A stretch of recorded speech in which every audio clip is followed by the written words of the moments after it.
Hi, my name is Mildred Hernandez. I was born and raised in New York. My last job was working as an executive assistant for Morgan Stanley Dean Witter. I babysat my CEO. I worked there even after 9/11 for 4 years, exactly 4 years. I worked at 2 World Trade Center on the 56th floor. That morning, I got up, I was getting ready for work, getting our daughter ready to go to school. I have a younger brother who used to drive a car service, and he passed by and he was going to give me a lift to work. But that day, his boss happened to have called him ahead of time and asked him to take an earlier call. So he left to do that, and I just continued to get ready for work. That November, it was going to be our daughter's 16th birthday, and we were going to celebrate it, and I had invitations in my hands, which I was going to drop off at the post office near the World Trade Center. I was like halfway up the block to the bus stop when I remembered that most of the kids were from the neighborhood, so I turned back to the nearby mailbox. As I approached the mailbox and I was going to open it, I felt as though someone hit my elbow and all the invitations fell to the ground. As I turned around to see who it was, there was nobody there. And then I was looking at the invitations on the ground, and I started to count them. And I was wondering, why are you counting them? Just pick them up and put them in the mailbox. So I picked them up, I put them on the mailbox, and I proceeded to go to the bus stop. I heard what I assumed was a car backfire, which, living by the highway, that's exactly what I thought it was. That must have been the first bombing. So I just shrugged it off, and I kept walking to the bus stop. As I got to the bus stop, once again, counting. I noticed that there are too many people for rush hour, and I started to count the people, and I'm like, why are you counting people? You know, it didn't make any sense to me. So when the bus stop came, we all crowded into the bus stop, and we proceeded to go to the World Trade Center, which is approximately a mile away from where we lived. As we arrived to Chinatown, we noticed that there was smoke coming out of one of the World Trade Center buildings. And we thought it was like a small engine plane who lost, control and crashed. So I immediately called my husband. I go, check the news. We think a airplane crashed into the World Trade Center. And then after that, I called up my friend Carol, and the three of us were back and forth trying to figure out what was happening. My friend told me, she goes, why don't you turn back? And I had told her that when I started to work there, they had said, since the bombing of '96, if something were to happen, to find a supervisor or a co-worker to show that you did show up for work. So, not knowing what was happening, I proceeded on my way to the World Trade Center. The bus stopped in front of City Hall because it couldn't go anymore due to all the traffic. So he let everybody out.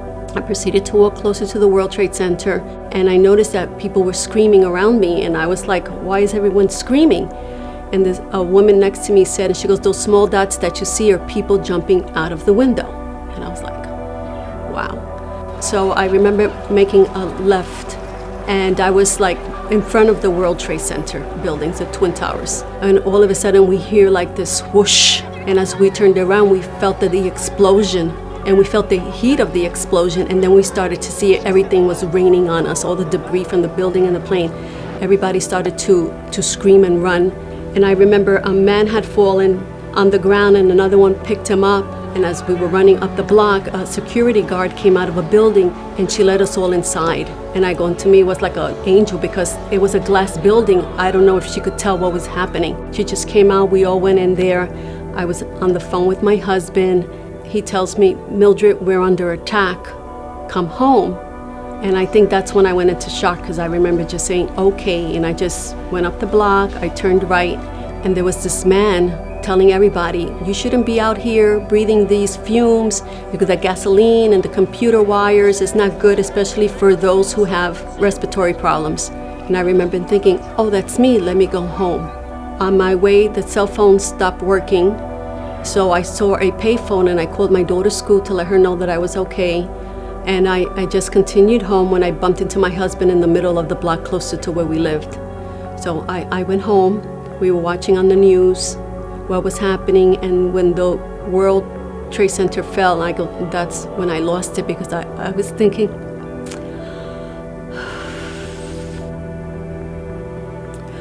of all the people that I knew that could have possibly passed away. After that, I had to take a leave of absence from work. When I used to walk the dog with my friend, Nancy, at night we could smell, it had like the smell of death in the air for weeks on end. You could see the look of shock in everybody's eyes. And it was hard to think that that day was going to end that way, because when you woke up in the morning, it was one of the most beautiful days. No one would have thought that that would have ended the way it did.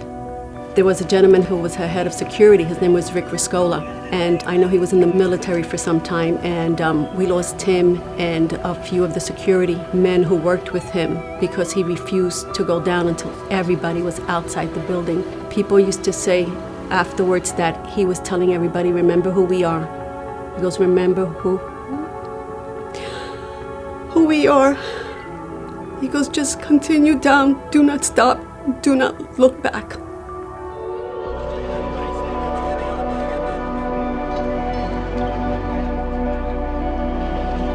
I would like to think that as Americans, we remember the way it was growing up, like you see on television back in the 50s, that everybody got together, everybody was neighborly, everybody was kind, and we had a lot of pride on who we were, that we had the freedom to be in this country.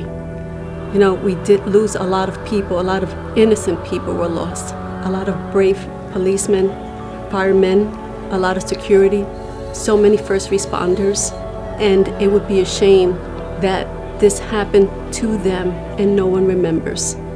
We should always remember 9/11.